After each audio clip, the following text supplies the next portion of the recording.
Hello everyone, welcome to Nose Based 101. So, ang atong pag-istoryahan karon about sa content monetizations nga bag-ong kriteria ni Facebook. Kung sa una, blue pa to siya. So karon ang iyahang logo guys na nay blue sa ilalom dahil nay pink sa front. So mo na yang content monetization beta. So sa content monetization beta guys, naa siya criteria. So unom ka kriteria niya pero ang duharay murag mas kanang lisod-lisod sa yung kwaon sa mga aspiring content creator. Kaning unsa man ni siya?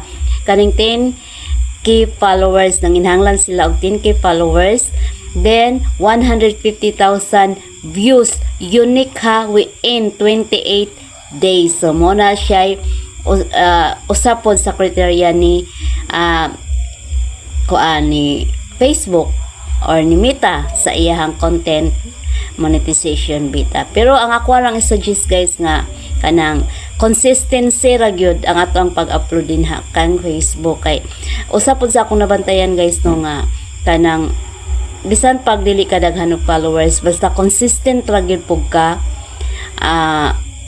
makuanon ra gyud gyapon ka, mapansin ra gyud gyapon ka ni Facebook or ni Meta or kinsa pa na sila dihang nasa behind ni Facebook. So kung ganahan ta mag content creator o ganahan ta musweldo ri kay Facebook, kinahanglan mag consistent gyud. Consistent kita guys sa pag-upload, sa pagbuhat og mga content. So mao ra to guys for now. Kung ganahan pa mo more and more update, so please na subscribe to my new channel which is Nose Based 101. So